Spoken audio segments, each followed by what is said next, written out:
Hi friends, Asia cup 2025 రాబోతుంది. మరి team India సన్నాహాలు ఎలా ఉన్నాయి?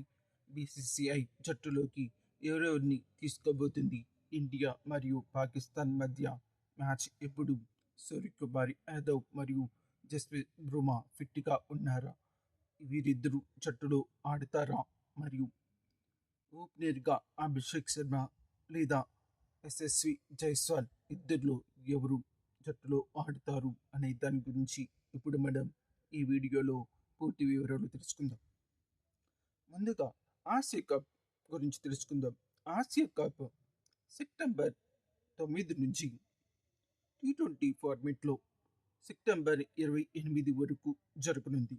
మొత్తం ఈ టోర్నమెంట్లో 8 జట్లు పార్టిసిపేట్ చేస్తాయి.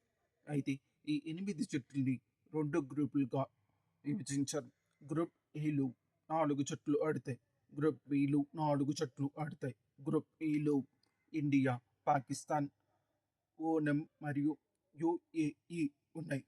మరియు గ్రూప్ బిలో పాకిస్తాన్, బంగ్లాదేశ్, ఆఫ్ఘనిస్తాన్ మరియు హాంకాంగ్ జట్లు గ్రూప్ బిలో ఉన్నాయి. గ్రూప్ బిలో టీమిండియా మరియు యుఏఈ మధ్య సెప్టెంబర్ 10 నుంచి మ్యాచ్ ప్రారంభం కాబోతుంది. తొలి మ్యాచ్ ఈ టోర్నమెంట్లో ఇండియాకి. అలాగే పాకిస్తాన్తో సెప్టెంబర్ 14న అతి పెద్ద మ్యాచ్ దుబాయ్ ఇంటర్నేషనల్ క్రికెట్ స్టేడియంలో ఇండియా మరియు పాకిస్తాన్ మధ్య జరగబోతుంది. సో ఇప్పుడు భారత్ జట్టు గురించి తెలుసుకుందాం. భారత్ జట్టులోకి ఎవరెవరిని తీసుకోబోతుంది అనే దాని గురించి. Selection committee chairman Ajit Agarkar నేతృత్వంలోని బృందం ఈ టోర్నమెంట్కి టీమిండియాని సెలెక్ట్ చేస్తుంది. మొత్తం ఈ టోర్నమెంట్లో ఆడడానికి 17 మంది ఆటగాళ్ళని బీసీసీఐ సెలెక్ట్ చేస్తుంది, కోచ్ గౌతమ్ గంభీర్ నేతృత్వంలో.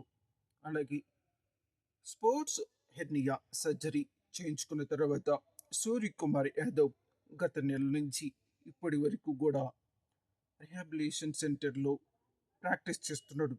గాయం నుంచి కోలుకున్న తర్వాత సర్జరీ జరగడంతో ఆ సర్జరీ నుంచి రికవరీ కోసం అతను ప్రస్తుతానికి నేషనల్ క్రికెట్ అకాడమీలో రిహాబిలిటేషన్ సెంటర్లో ప్రాక్టీస్ చేస్తున్నాడు ఫిట్నెస్ కోసం. సెప్టెంబర్ 9 నాటికి అతను ఫిట్గా ఉండే అవకాశం కనిపిస్తుంది. మరియు గత ఇంగ్లాండ్ సిరీస్లో ఫిట్నెస్ కారణంగా కొన్ని మ్యాచ్లకి పరిమితమైన జస్ప్రీత్ బుమ్రా ఈ టోర్నమెంట్కి పూర్తి ఫిట్గా మరియు అన్ని మ్యాచ్లకి ఆడతాను అని బీసీసీఐకి తెలపడం టీమిండియాకి అతిపెద్ద ఉపశమనం మరియు ఫాస్ట్ బౌలింగ్ డిపార్ట్మెంట్లో టీమిండియాకి మరింత బలం చేకూరుతుంది. ఇక బ్యాటింగ్ విషయానికి చూద్దాం. బ్యాటింగ్ విషయం వచ్చేసరికి టీమిండియాకి బ్యాటింగ్ కార్నర్లు పుష్కలంగా ఉన్నాయి ఈసారి. ఎస్ఎస్వి జైస్వాల్, అభిషేక్ శర్మ, సంజు శాంసన్, శుభ్మన్ గిల్, సాయి సుదర్శన్, కేఎల్ రాహుల్ ఈ 5గురు కూడా ఓపెనింగ్ డిపార్ట్మెంట్ కోసం చాలా పెద్ద కాంపిటీషన్ నెలకొంది. అయితే ఈ 5గురిలో ఎవరిని సెలెక్ట్ చేస్తారు అనేది సస్పెన్స్. ఇక కీపింగ్ విషయంలోకి వచ్చేసరికి సంజు శాంసన్, ధ్రువ్ జోరే మరియు జితేష్ శర్మ ముగ్గురు మధ్య తీవ్రమైన పోటీ నెలకొంది. బహుశా ధ్రువ్ జోరెల్ని ఎంపిక చేయవచ్చు సంజు శాంసన్కి తోడుగా. ఇక బౌలింగ్ డిపార్ట్మెంట్లో జస్ప్రీత్ బుమ్రాకు తోడు T20 ఫార్మేట్లో రెగ్యులర్ బౌలర్ అయిన హర్షదీప్ సింగ్ మరియు స్పిన్ బౌలింగ్ డిపార్ట్మెంట్లో కుల్దీప్ యాదవ్ మరియు వరుణ్ చక్రవర్తిని తీసుకునే అవకాశం ఉంది. ఎందుకంటే యుఏఈ పిచ్చులు పూర్తిగా ఫేసర్లకే కాకుండా స్పిన్నింగ్ కూడా అనుకూలించే అవకాశం ఉంది. కాబట్టి వరుణ్ చక్రవర్తి లాంటి మిస్టరీ స్పిన్నర్స్ని తీసుకొని ఆడించడం వల్ల ఆ పిచ్చులపైన భారత్కి ఎక్కువ ప్రయోజనం చేకూరే అవకాశం ఉంది. కాబట్టి వరుణ్ చక్రవర్తిని జట్టులోకి తీసుకుంటారని తెలుస్తుంది. ఇక ఆల్రౌండ్ డిపార్ట్మెంట్లో హార్దిక్ పాండ్యా, అక్షర్ పటేల్ వీరిద్దరూ ఖచ్చితంగా జట్టులో తీసుకునే అవకాశం ఉంటుంది. ఇక ఫినిషింగ్ టచ్ బ్యాటింగ్లో రింకు సింగ్ లేదా శుభం దూబే వీరిద్దరిలో ఎవరో ఒకరి జట్టులో ఉండే అవకాశం ఉంది. టోటల్గా టీమిండియా లైనప్ ఇలా ఉండే అవకాశం ఉంటుంది.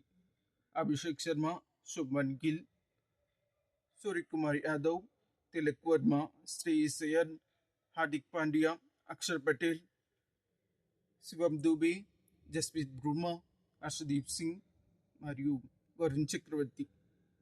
ఇది టోటల్గా లైనప్. ఇక పాకిస్తాన్ విషయంలోకి వచ్చేసరికి పాకిస్తాన్ సీనియర్ ప్లేయర్స్ అందరినీ కూడా పక్కన పెట్టింది. బాబర్ ఆజాం మరియు మహమ్మద్ రిజ్వాన్ లాంటి ఆటగాళ్ళని ఈ టోర్నమెంట్కి పక్కన పెట్టి యువ ఆటగాళ్ళకి ఎక్కువ ప్రాధాన్యత ఇచ్చి జట్టులో ఎక్కువ కొత్త వాళ్ళని సెలెక్ట్ చేసింది.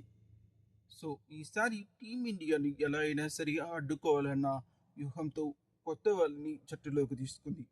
సో చూద్దాం, మన వాళ్ళు పేపర్ మీద చాలా బలంగా కనిపిస్తున్నారు. గతంలో 2021 T20 వరల్డ్ కప్లో కూడా అనుకోని కారణాల వల్ల పాకిస్తాన్ చేతిలో ఓడిపోయాం. సో ఆ పరిస్థితి మనకి ఇప్పుడు రాకుండా ఉండాలి అంటే మనం పేపర్ మీద ఎంత బలంగా కనిపిస్తున్నామో మ్యాచ్లో కూడా అంతే బలంగా ఆడాలి. సో టీమిండియాని ఎదుర్కోవడం పాకిస్తాన్కి చాలా కష్టం, కానీ తక్కువ అంచనా వేయకూడదు కదా అన్న ఉద్దేశంతో నేను ఈ మాట చెప్పాను. ఓకేనా? ఇది టోటల్గా